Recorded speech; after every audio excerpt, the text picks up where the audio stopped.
En fait, qu'est-ce qu'elle fait là, cette voie ferrée? La réponse, elle est juste en face, là.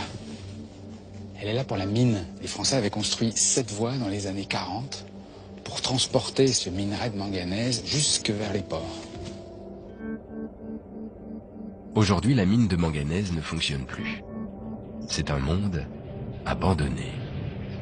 Mais la voie ferrée, elle, est restée en vie. La mine a été transformée en un site de chargement de barytine, un minerai utilisé notamment dans le nucléaire et l'industrie pétrolière. La barytine est déposée ici par des camions et de longs trains de fret viennent régulièrement faire le plein de minerai.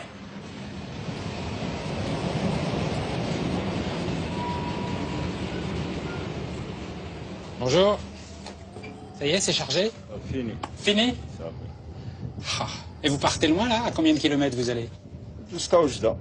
305 km. 305 kilomètres dans le désert. Ah oui. C'est ça. Je peux venir avec vous? Oui, allez, monte. Et vous travaillez toujours sur ce train? 33 ans. 33 ans. Vous avez déjà transporté combien de tonnes de minerai? Dans toute ma vie, j'ai transporté 80 000 tonnes par an. Et Allah multiplie par 33 ans. Ça fait beaucoup. C'est trop.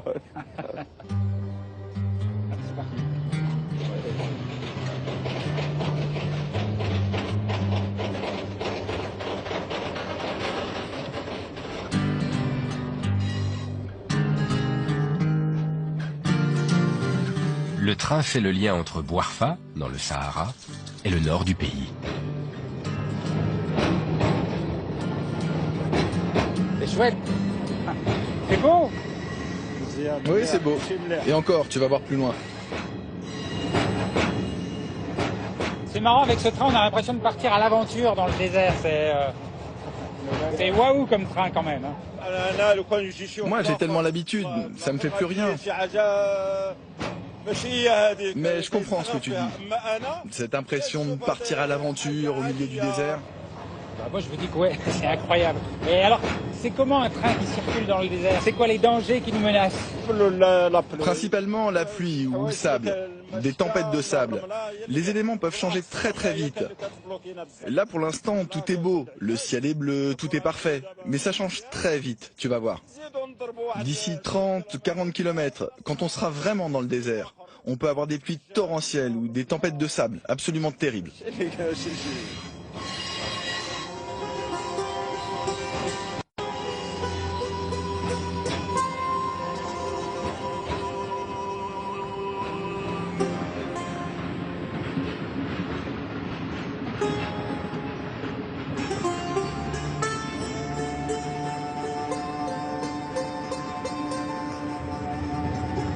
Celui-là, dans le genre pas comme les autres, il est quand même il est haut sur la liste.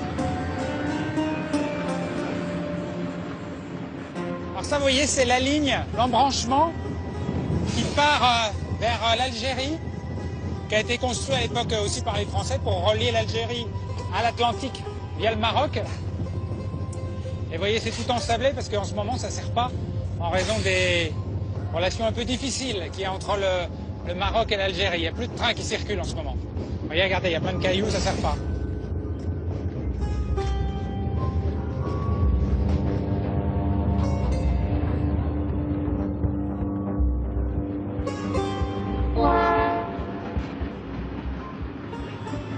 C'est vraiment très très beau. Vous voyez encore parce que quand on est toujours dans le même lieu, souvent on se rend plus compte de ce qui nous entoure.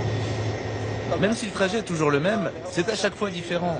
Les paysages varient sans cesse. Le désert, ce n'est jamais pareil. Et même après tout ce temps, je ne m'en lasse pas. Ça reste un voyage toujours nouveau. C'est très calme, très reposant. Et c'est magnifique. Et c'est rare d'entendre dire ça dans une loco de train super bruyante. Mais c'est la vérité. C'est un trajet qui est toujours agréable. Et puis, l'équipe, c'est toujours la même. On est très soudés.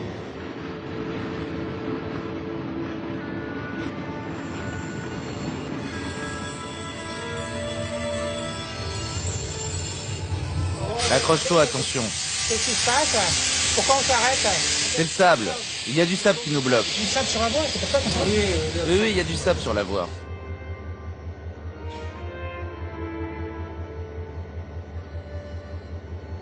pas lancer le train et essayer de passer de force? Non, non, ça ce serait le meilleur moyen pour dérailler. Et puis il y a une équipe qui est là spécialement pour ça.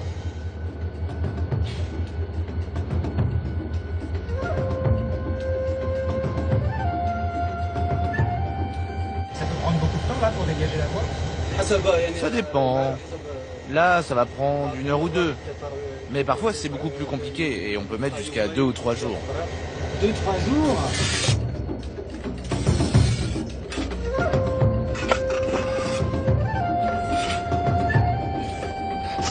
Et donc vous, votre boulot, c'est intervenir quand il y a du sable? Oui. Et vous êtes dans le train en permanence, rien que pour ça? Oui, c'est notre boulot. Dans tous les trains qui traversent le désert, il y a une équipe qui est là pour désensabler. Il faut faire attention à quoi quand on enlève le sable? Il faut faire attention surtout aux scorpions et puis aux serpents, peut y en avoir. Et quel est l'endroit où c'est le plus compliqué d'intervenir? 134. Kilomètre 134, il est mauvais celui-là.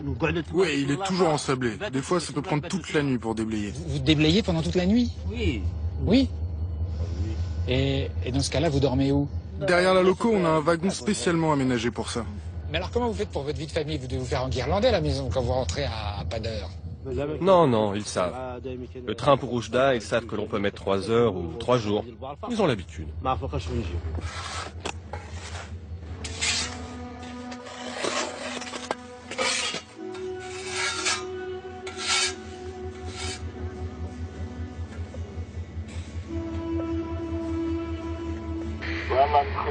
Ok les gars, c'est bon, merci.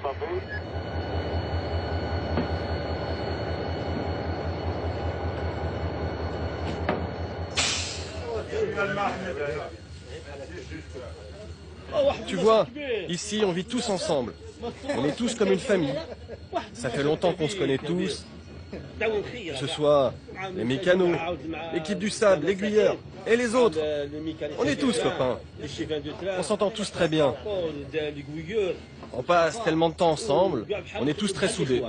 Oh, mais je vous reconnais, c'est le monsieur qui était à l'arrière du train. Et alors, qui est-ce qui surveille la queue du train là en ce moment? C'est Dieu qui surveille le train. Et qu'est-ce qui, d'après vous, crée toute cette solidarité entre vous, cette bonne ambiance? C'est le travail. On passe plus de temps ici que dans nos familles. Du coup, ça crée du lien, ça crée cette camaraderie qui nous unit. On partage tellement de choses, que ce soit les repas ou ce voyage, cette aventure. Non seulement il y a une super ambiance, mais alors les gâteaux sont à tomber par terre. Qui fait les gâteaux? C'est qui le chef? C'est vous qui faites les gâteaux? Oui. Et c'est les meilleurs gâteaux du Maroc. Oh, c'est vrai? Ah ouais. Ils sont extraordinaires.